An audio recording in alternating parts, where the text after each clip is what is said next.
Somebody's watching me. Welcome to the Steak Knife Show. I'm Tim Schindel. 18. Sean Foster here, local asshole.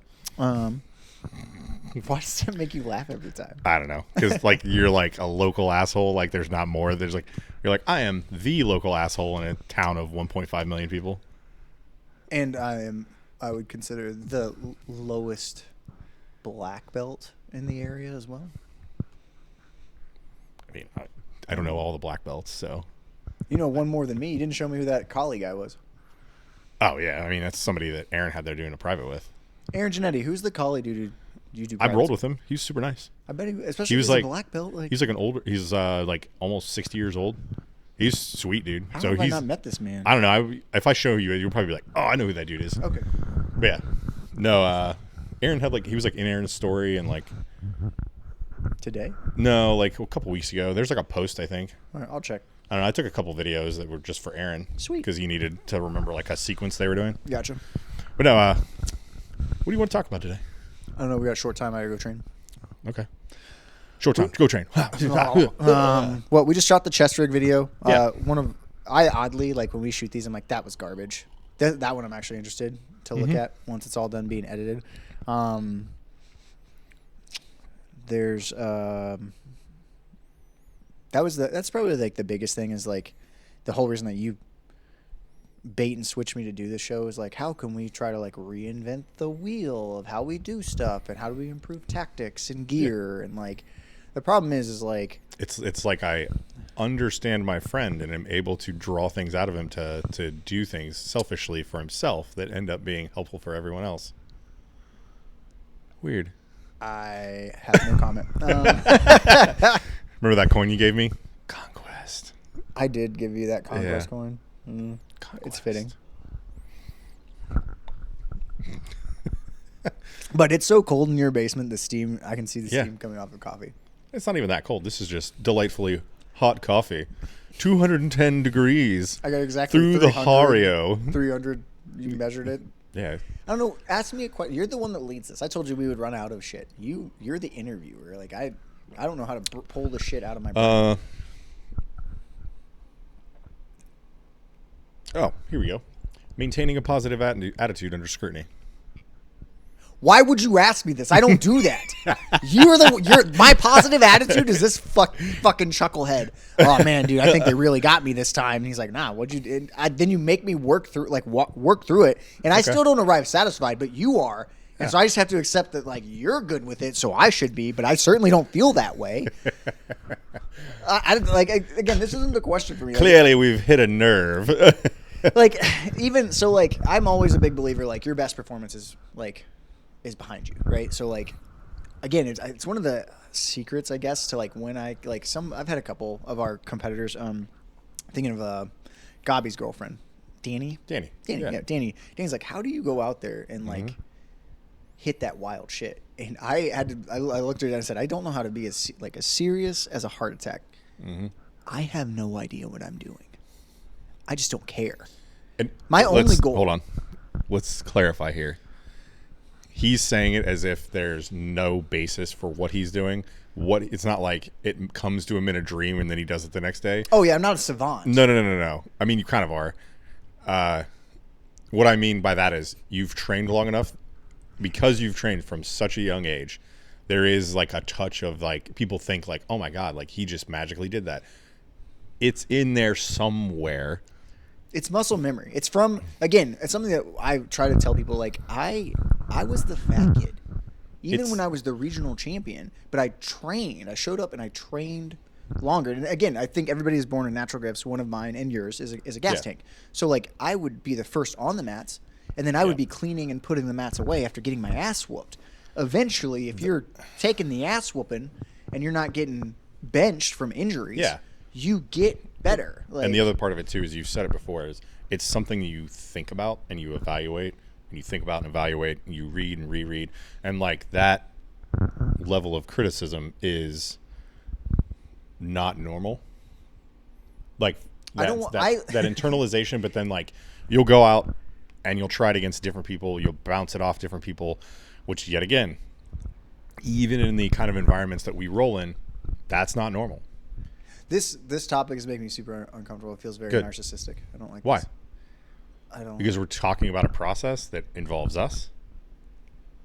Yeah. Okay. It's what I'm trying to get at is like, I don't care about that. Do this. Okay. Technical difficulties. What I'm getting at is you, under scrutiny or under pressure even, you, regardless of whether you win or lose, you show a gracious face in loss, but also like coaches, leadership, whatever. Like, how do you maintain through those things mentally? Because there, like at our job, there are legal stakes to that. So I crumble mentally, but Yeah. it's something it's a catchphrase that the few times that I've done personal training, which is Jason Apt, Alex Powers at Power in Motion, and Chuck Gresham at Power in Motion, and now you and Captain, even mentally crumbling at my lowest. Yeah. I'm going to show up and I'll give you my best, even though I know it's dog shit. Okay. That's why I say yes to fights that I don't think I can win. Yeah. It'll look like dog shit, but something cool is going to happen. Even if I have to force it. Because I'm going to make even like, again, something I like to point out, like I've been blessed enough to have 16 sponsors. They were all smaller companies. Unfortunately, they all kind of fell under. Just that's the weight of it. If you're not Show Your Roll, A&P, Control Industries, Hyperfly, Storm Kimonos, like kings, the ones that like real, like I'm never going to be a big name. But small companies will pick me up and like send me free gear, which is super helpful. I had one company that they were like, we can either pay for your hotel room, we can pay for food, or we can pay for your medical. Because when you do cage fights and you're over a certain age, you have to get like CAT scans. Yeah. So like that was a really cool thing, and each one they kind of helped me, and they would encourage me to like go, but like all those sponsors came off of losses, but like cool, like I tried to conduct myself with honor and like do something, and even when I lost, it was cool, like, which is all I really care about. That's all. I don't care if I win or lose. I want to be part of something that people talk about. And that's super egotistical to say. It absolutely is, but like. But wait a minute. But like, let's clarify here. When you're in a fight, like when you fight like that, you're either forgotten or you're remembered for things like that. Even win or lose. That's what I'm saying. That's like a Chael Sonnen thing, right? It's not Chael Sonnen. Okay. I patterned it 100% off of Donald Cowboy Cerrone. Okay. I literally want people to be like, Sean Foster's there. We gotta get that. We gotta stream it. We gotta show up. I want to catch the replay. He always shares the replays, like, because I'm gonna try and do something. Yeah. And it's in the moment. I can't tell you. Like, there's been 3 times I think I've called what I was gonna do. I called out a head and arm triangle, because we were teaching it that week for self defense. I called out a foot sweep, that's kind of cheap. It's gonna happen. It's gonna happen. Yeah. It's gonna a foot sweep's gonna happen. I don't know now though. Now with the prevalence of B team using foot sweeps, it's harder to foot sweep people, and other people. Van Houten almost like legitimately the closest I've been to getting foot swept recently was Van Houten, and then like Josh Brown like launched me at my black belt ceremony. But like that makes sense. Josh Brown's supposed to do that. Josh Brown does that. Yeah. But Josh Brown shit. Yeah. The last one I think I called that I was gonna fake a foot sweep into Tomoe Nagi or something like that, and like that was cool. Like that's cool, but like I don't go out there with a plan. I go out there with the idea that I have trained to the point that like I can creatively connect the dots, right? And that's why I call them drop down boxes. So like if you want like a theory of like how I try and do stuff that you haven't trained for, right? That's why like twerk defense, like literally like I Miley Cyrus twerk to get out of a lot of submissions and stuff, especially like if they're on a backpack or like a back take or something. I'll stand up in like a tripod and twerk, and a lot of people don't train for that. And I got that from old school judo training, where they were like, person who touches the ground has to do 100 burpees. If you don't get out, you have to do 100 burpees, and then you do it again. And my fat ass was not doing burpees. Yeah. And then, so I got really good about leg pinches, which ended up helping with arm bars.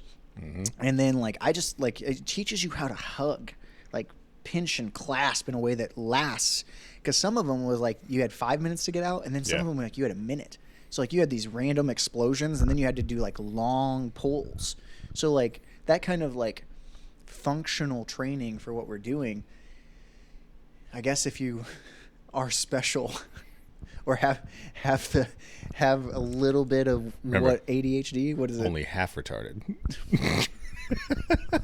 If you have whatever's wrong with me and you think about it enough, you can kind of, I think that's the beauty of grappling. You can start to connect things. Like Brett Boggs does it. Brett Boggs can hit a leg lock from any position. He'll be on your back and mid choking you and somehow grab a leg lock. Yeah, I've experienced it.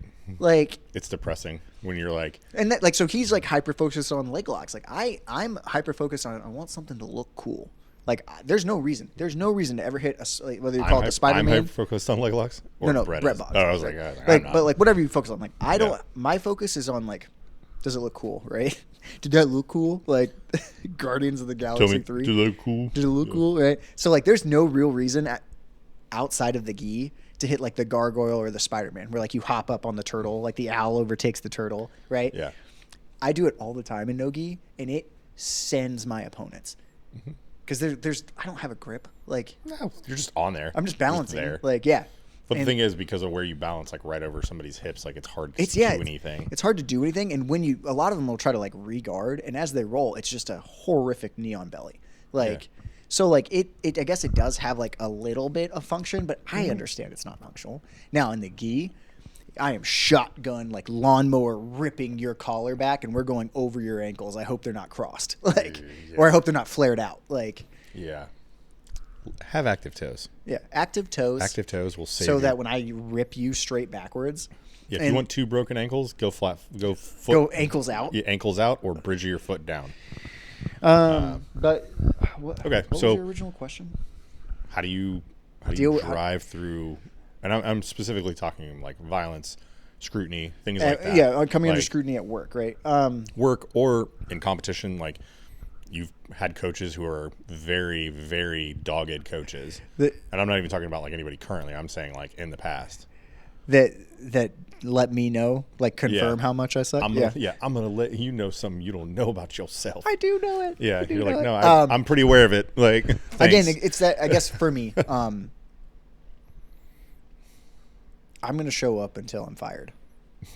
That's basically it. It's basically it. I think they just call that retirement, but okay. Like again, like it's always funny to me. Like it happened the other day. Like me and Noah happened to call up on the same day, and we both feel bad about it, and we got 17 text messages about not about what bitches we were for not showing up. Meanwhile, I would like to point out. Ear bit off at work, finished my shift. Yeah. Showed up for 2 weeks with an active like hole in my leg, like oozing staph infection. Like, remember, I said half retarded. Like, I don't know, man. Like I and now like facing whatever scrutiny comes at work, like, and then it's always funny like to get scrutinized by somebody outside our department that like you like is in it some kind of position that you mildly have to respect. Do you though? Sorry. I'm really trying to be positive. No. I'm really trying to be positive. Just so. No, I don't respect them at all. I know. That's fine. I don't. But you have to work within the confines of society. Yeah. And yes. That doesn't mean we're sociopaths. It's just meaning like we'll openly tell these people like we don't respect you and your opinion is probably moot. My quote on the body camera is it's very clear to me that you don't understand how violence works. Yeah. So I don't know why you're commenting on what I did. Yeah. There you go. And this person should absolutely, per their profession, have a mild understanding of violence. But never will. Never will seek that path. I mean, that's something that we talk about here a lot is having contact with the earth, like that kind of thing. But skin in the game. That's what you keep saying. Skin in the game. I think that's one of the good ways to say it. But that means a lot of different things to a lot of different people. But it really means like to us, it means you have to go do the thing. In terms of anything physical, if you're not physically doing it, if you're not physically doing something active, like, and at this point I have given up on you should do jiu-jitsu because you absolutely should, but nobody wants to do that. You should at the very least do a beer league sport. And I say beer league, right? Beer league soccer, beer league volleyball, beer league basketball, baseball. I'll even take kickball. The reason beer league is because some kind of confrontation happens over some, like, you're not even guaranteed, like let's like I started in like C League soccer, right? Where like the win that you got, I think they gave you free shirts that everybody could purchase anyway. Yeah. Like it was like a part of the rec fee. Yeah. And then right. If you got up to A League, you got to play the finals in between crew practices on their practice field, which was dope. Yeah. Like, that was pretty dope. Cool. I like that was a cool one, right? Yeah. But like lawyer, mechanic, unemployed, and then like the kid who just got out of high school playing soccer, a ref who is getting like $2 an hour makes a bad call on whose throwing it is, and all of a sudden your chest bumping. Yeah. That's like, at least you're getting some kind of confrontation and de-escalation. Oh, right? yeah, for sure. Or like just the doggedness of like getting after a ball, like shoulder bumping people. At this point, that's the most I hope for security and law enforcement. Are you playing flag football where you mildly might touch somebody? You know what's crazy is that's something that's coming back. Pickleball, flag football are like coming in hot with like older adults. Yeah, because they're finding out, movement is the fountain of youth. Yes. I feel so much better when I exercise. Yeah, you feel like a younger person because we're crazy. Yeah. But no. Okay. Those are just kind of thoughts like rattling around in my head. You got any questions for me? How do you, and you have 3 minutes, and so I'm going to let you talk. Okay. How do you not throw in the towel when it's an endless uphill battle in murky, like gunky bullshit of like changing policy? You're just saying in general, like in our profession? Sure. And this is okay. This is a good. This is the reason why he has to talk me off the ledge of throwing in the towel 3 times a day. And it's not even 3 times a day. I don't think that I don't get frustrated. Let's clear that up, or even have a temper. The reason why I have a very long fuse, and that's, thank God, literally, that my dad is that way. Meaning he has a long fuse. He didn't start that way though, and neither did I. But it's not that I don't have a temper, that I don't get frustrated, because you've seen me get frustrated with what's going on. You've also seen me get frustrated with like the whiplash nature of some of the decisions that are made above me. I do have to remember I don't have the full perspective sometimes, and I also understand that at a certain point, when you're told to do something, you just have to own it, and you don't say that you were told to do it. So sometimes I think some of the things that we hear are things that we're told to do. And it's hard to communicate that sometimes, because ultimately, like, the organization is, you're representing them. Mm-hmm. So like the person outside of our department that makes a horrific decision that they don't understand, but they've been badgered into that decision, and it comes down through the ranks. And I'm saying, like, not directly our department, I'm saying outside of our department down.